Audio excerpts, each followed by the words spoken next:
Tamil Senior July 1997. Get ready. 10 seconds. 5 seconds. Start. நண்பர்களே, நாளை நமது நாட்டின் 45வது குடியரசு நாள் ஆகும். நாடெங்கும் வழக்கமான முறையில் இந்த நாள் மகிழ்ச்சியோடும் உணர்ச்சியோடும் ஆடம்பரமற்ற வகையில் கொண்டாடப்படவிருக்கிறது. இந்த நல்ல நாளில் நாட்டு மக்கள் அனைவருக்கும் என் மகிழ்ச்சியையும் வாழ்த்துக்களையும் தெரிவித்துக் கொள்ள விரும்புகிறேன். அரசியல் சுதந்திரம் மட்டும் ஒரு நாட்டுக்கு போதாது என்பதை நாம் எல்லோரும் அறிவோம். அது மக்களின் தேவைகளை பூர்த்தி செய்வதற்கு உதவும் ஒரு வாய்ப்பாக இருக்கும். ஆனால் மக்கள் உண்மையான மகிழ்ச்சியையும் திருப்தியையும் அடைவதற்கு பொருளாதார சுதந்திரம் மிகவும் அவசியம் என்பதை சுட்டிக்காட்ட விரும்புகிறேன்.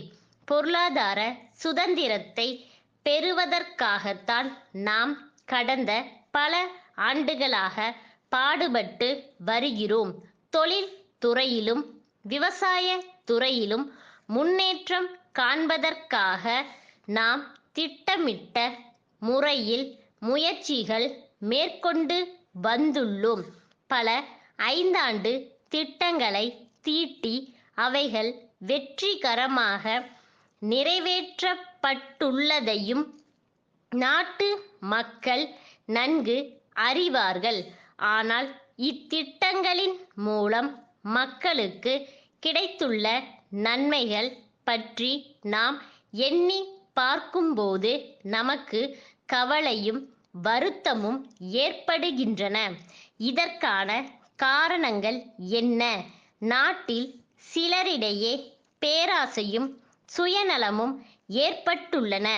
இவைகள் காரணமாக வரி ஏய்ப்பு, அந்நிய செலவாணி பற்றிய குற்றங்கள் போன்ற தேச விரோத செயல்கள் பெருமளவில் காணப்படுகின்றன.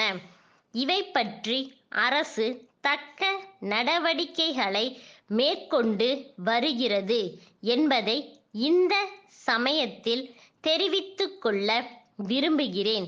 நாட்டில் அமைதியும் ஒழுக்கமும் உற்பத்தி பெருக்கமும் கல்வியில் முன்னேற்றமும் ஏற்பட வேண்டும் என்பதில் அரசு கண்ணும் கருத்துமாக இருக்கிறது. தொழிலாளர்கள் ஒழுங்காக தங்கள் வேலைகளை செய்து உற்பத்தி பெருக்கத்திற்கு உதவ வேண்டும் என்று கேட்டுக்கொள்ளுகிறேன். மாணவர்கள் சிறந்த முறையில் கல்வி நிலையங்களுக்கு சென்று படிக்க வேண்டும் என்றும் அரசு ஊழியர்களும் மற்றும் தனியார் நிறுவனங்களில் பணி புரிபவர்களும் தம் வேலைகளை நல்ல முறையில் செய்ய வேண்டும் என்றும் விரும்புகிறேன். வரும் ஏப்ரல் மாதத்தில் நாடாளுமன்றத்திற்கான தேர்தல்கள் நடைபெற இருப்பதை நாட்டு மக்கள் நன்கு அறிவார்கள். இதன் மூலம் நமது ஜனநாயகம் மேலும் சிறப்பு பெறும் என்பது மகிழ்ச்சிக்குரியது. ஜனநாயகத்தின் வெற்றி மக்களின் மனத்திற்பத்தை பொறுத்திருக்கிறது.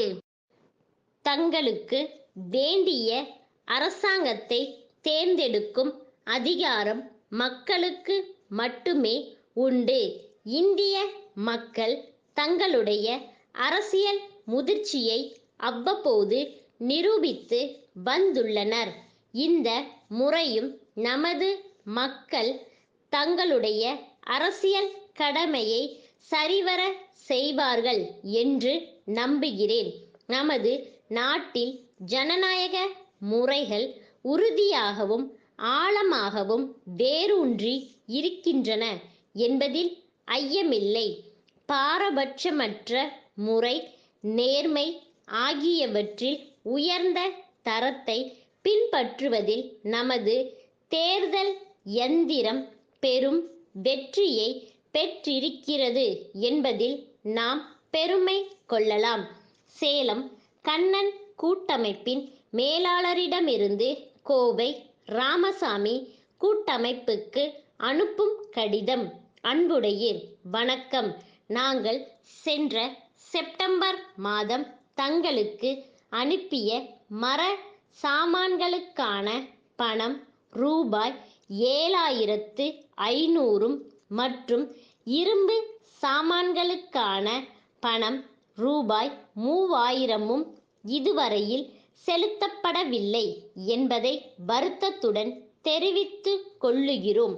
பணம் செலுத்துவதில் 3 மாதங்களுக்கு மேல் காலதாமதம் செய்யப்பட்டுள்ளது என்பதை ஞாபகப்படுத்துவதுடன் இது பற்றி 2 நினைவூட்டு கடிதங்களும் தங்களுக்கு அனுப்பப்பட்டுள்ளன என்பதை சுட்டிக்காட்ட விரும்புகிறோம்.